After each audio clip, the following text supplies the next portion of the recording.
গল্পের আসরে আপনাদের সবাইকে স্বাগত জানাই। এই গল্পের আসরে আমরা আলোচনা করব বিভিন্ন সময়ে মানুষের জীবনে ঘটে যাওয়া কিছু অভিজ্ঞতা বিষয়।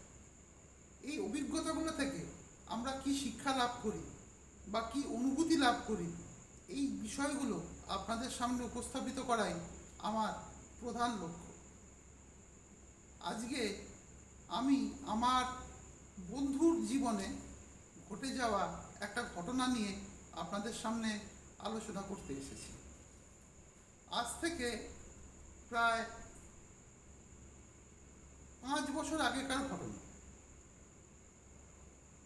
ঘটনাটা ঘটেছিল আমার এক খুবই ক্লোজ ফ্রেন্ডের জীবনে।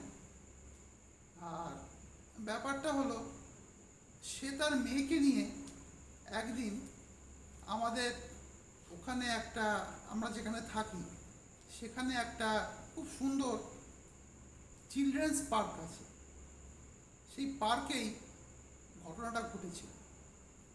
তো কি হয়, একদিন সন্ধে সে মেয়েকে নিয়ে বাইকে করে সেই পার্কে যায়। এরপর সে গিয়ে দেখে যে পার্কটা সেদিনকে কেউ ছিল না, কোনো বাচ্চা তো ছিলই না। এমনকি কোনো বাচ্চাও যদি না থাকে, অনেক সময় অনেক বয়স্ক ভদ্রলোক ভদ্রমহিলা সেখানে এসে বসেন, আলোচনা করেন, গল্প করেন। তো সেদিন কেউ ছিল না। তো সে কি আর করে, মেয়ে বলেছে, মেয়ের আবদার রক্ষা করতে সে এসেছে। এবার ফাঁকা পার্কে সে ঘুরছে, মেয়ে বিভিন্ন রকম রাইডগুলো চড়ছে, দোলনায় কখনো দুলছে, কখনো স্লিপে উঠছে, যেরকম হয়ে থাকে নর্মালি। তো এই করতে করতে হঠাৎ করে সেই মেয়েটি তার বাবাকে বলে যে, বাবা, আমার না এখানে ঠিক ভালো লাগছে না, তুমি অন্য কোথাও চলো, না হলে বাড়ি চল। তো বাবা বলে, কেন রে, কি হয়েছে?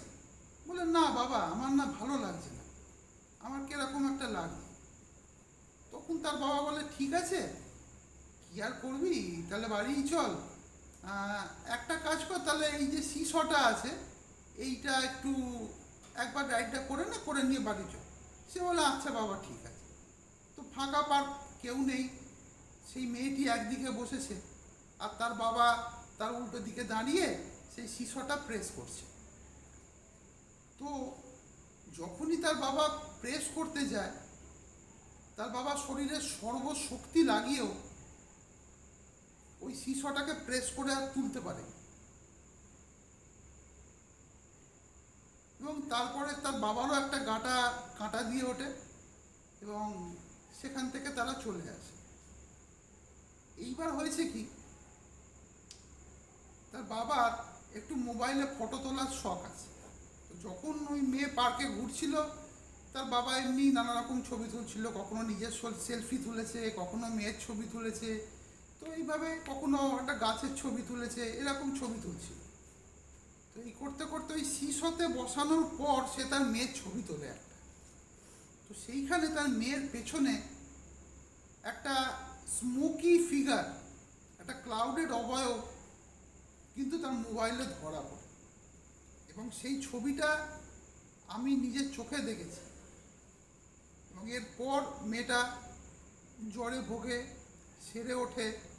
কখনো যদি কোনো সময় ঝড় উঠত, তার মেয়ে প্রচণ্ডভাবে ভয় পেত এবং এর জন্য তাকে অনেকবার সাইকিয়াট্রিস্টের কাছে কাউন্সেলিং করাতে হয়।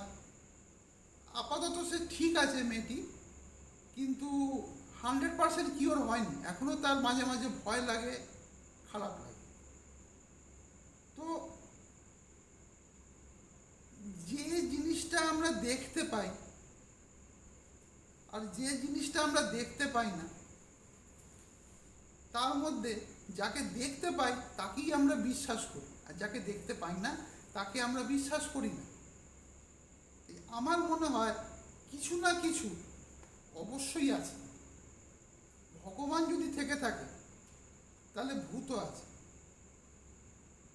ভগবান যদি পজিটিভ এনার্জি হয়, তাহলে ভূত বা আত্মা যদি কিছু থেকে থাকে, তাহলে সেটা হচ্ছে নেগেটিভ এন্টিটি, নেগেটিভ এনার্জি। তো যদি পজিটিভ এনার্জি থেকে থাকে, তাহলে অবশ্যই নেগেটিভ এনার্জি থাকবে। তো এই সংক্রান্ত আমার আরও নানা রকম অভিজ্ঞতা আছে, সেগুলো আমরা পরে শেয়ার করব আপনাদের সাথে। তো আজকে এসেছিলাম, আজকে প্রথম এই ঘটনাটা, এই ব্যাপারটা আপনাদের কাছে তুলে ধরলাম খুব ছোট্ট করে, অল্প সময়ের মধ্যে। যদি ভালো লাগে তাহলে অবশ্যই সাবস্ক্রাইব করে পাশে থাকবেন। আর কিছু বলার নেই, এইভাবেই আমরা এগিয়ে যাব। আপনাদের ভালোবাসা যদি আরও পাই, সেইটুকুই আমাদের কাম্য। শুধু আমাদেরকে সাবস্ক্রাইব করতে থাকবেন এবং আমাদের ঘটনাগুলো যদি ভালো লেগে থাকে তাহলে অবশ্যই দেখবেন এবং শেয়ার করবেন। নমস্কার, ভালো থাকবেন।